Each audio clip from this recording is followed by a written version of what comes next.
Bonjour à tous, konnichiwa minna, c'est Kazu. Alors on se retrouve aujourd'hui pour une nouvelle vidéo où je vais vous donner, comme l'indique le titre, 8 conseils pour ne pas stresser quand vous êtes en escale. Parce que si vous êtes comme moi et que vous prenez pas un vol direct, comme c'est le cas à chaque fois que je pars en voyage, je prends jamais de vol direct parce que c'est moins cher, vous risquez d'être bien stressé. Donc j'espère que ça pourra vous être utile. Cela dit, prenez en compte que mes conseils ne sont pas exhaustifs, ils peuvent très bien ne pas fonctionner sur vous, mais en tout cas ça marche pour moi, donc je me suis dit que peut-être ça pourrait marcher avec certains d'entre vous. Donc c'est parti. Donc la première chose, c'est quand vous achetez vos billets d'avion, de regarder le temps d'escale qui est indiqué, parce que c'est toujours indiqué,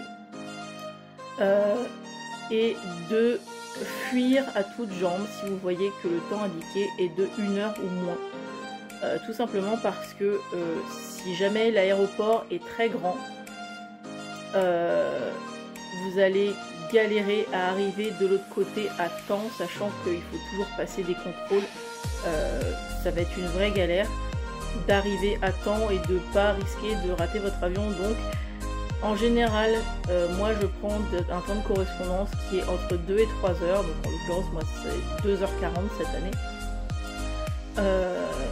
Ça me paraît plutôt bien, parce que s'il y a des temps d'escale beaucoup plus longs, qui peuvent être de 8, 10 ou plus d'heures, des fois même une journée, des fois il y a des gens qui aiment bien prendre ça, parce que ça leur permet de sortir de l'aéroport et de voir peut-être le pays dans lequel ils sont, en escale.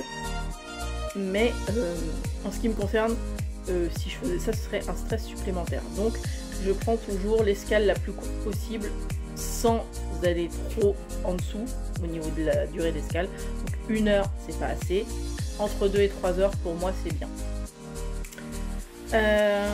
Le deuxième conseil, c'est de contacter la compagnie aérienne que vous aurez choisie de façon à leur demander si vos bagages devront être réenregistrés à l'escale ou si le transfert sera fait automatiquement.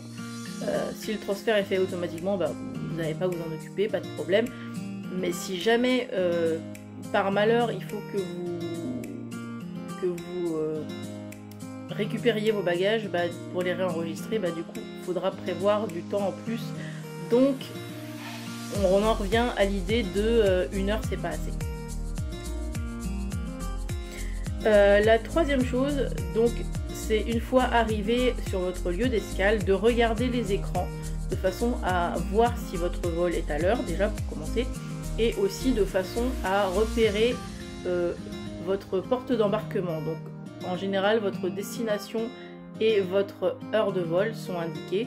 Des fois, ça clignote en alternance avec d'autres. Donc, regardez pas juste vite fait l'écran, attendez bien de voir indiquer votre destination et votre heure de vol, de façon à être sûr de la porte où vous devez aller.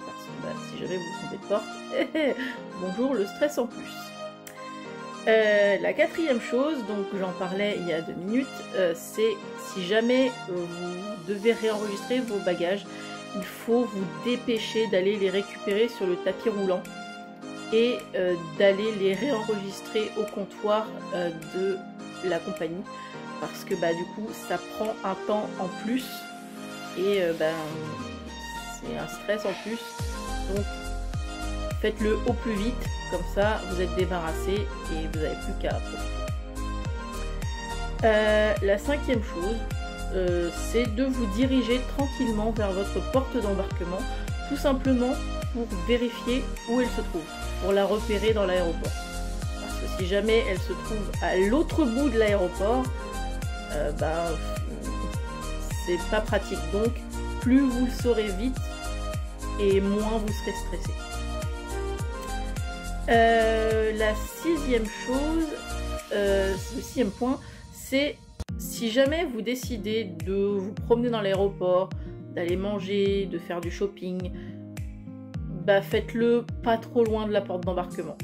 Tout simplement parce que, comme je disais tout à l'heure, si l'aéroport est très grand, comme c'était le cas par exemple à Doha en 2015, l'aéroport est gigantesque. Si vous vous éloignez trop de votre porte d'embarquement, et que vous n'avez pas la notion du temps ou que vous pensez pas regarder quelle heure il est, en heure locale bien sûr, vous courez le risque de rater l'embarquement. Donc vous pouvez très bien manger ou faire du shopping ou ce que vous voulez, mais évitez de trop vous éloigner de votre porte d'embarquement, ça vous évitera beaucoup de stress. Et surtout revenez au moins, si jamais vous vous éloignez, revenez au moins 30 minutes avant à la porte d'embarquement, comme ça vous êtes tranquille. La 7e chose, c'est si jamais vous avez encore un peu d'attente avant l'embarquement, admettons que vous êtes vraiment revenu une demi-heure avant, ou vous avez une demi-heure avant que le personnel de bord vous dise que vous pouvez embarquer. À ce moment-là, asseyez-vous pas trop loin de la porte d'entrée à l'avion. Simplement parce que vous serez plus proche et donc moins sujet au stress. En tout cas, c'est ce que j'essaye de faire à chaque fois quand je peux, parce que des fois, quand j'arrive, selon le temps que j'ai mis au contrôle, il y a déjà beaucoup de monde d'assis, donc des fois on n'a pas trop le choix de l'endroit. Mais si vous avez la possibilité de choisir l'endroit où vous vous asseyez dans la salle d'embarquement, asseyez-vous pas trop loin de la porte. Et la dernière chose, et ça je l'ai repéré plusieurs fois et je comprends pas en fait, c'est de ne pas vous lever trop tôt. Ça sert à rien en fait. Parce que de toute façon, vous êtes à votre porte d'embarquement, donc de toute façon, vous allez monter dans l'avion, il va pas partir sans vous. Donc ça sert à rien de vous lever 30 ans avant que ce soit l'heure d'embarquer. De toute façon, le personnel de bord fait embarquer les gens au fur et à mesure, ou par rangée, ou par numéro de siège, il me semble, je sais plus exactement comment ça s'était passé en 2018. Enfin, de toute façon, vous allez entrer dans l'avion. Donc ça sert à rien de vous lever 30 ans avant. C'est comme quand vous avez atterri à votre destination, ça sert à rien non plus de vous lever 30 ans avant, parce que vous allez rester bloqué comme des poireaux, debout à rien faire en attendant que les portes de l'avion s'ouvrent, parce qu'ils s'ouvriront pas avant que... Enfin, ça à la limite j'en ferai une autre vidéo parce que c'est pas possible ce genre de choses. Enfin bref, voilà, donc ça sert à rien de vous lever trop tôt, de toute façon vous allez monter dans l'avion. Eh bien écoutez, voilà, cette vidéo est terminée, elle était un petit peu brouillonne je pense, j'espère que vous aurez retenu l'essentiel de ce que j'essayais de vous dire. Merci de l'avoir regardé, j'espère qu'elle vous sera utile. Pensez à la liker, à la commenter et à la partager. Pensez aussi à vous abonner et à activer la cloche de notification pour ne pas louper les prochaines qui vont bientôt arriver. Et moi je vous dis à la prochaine. Ciao ciao.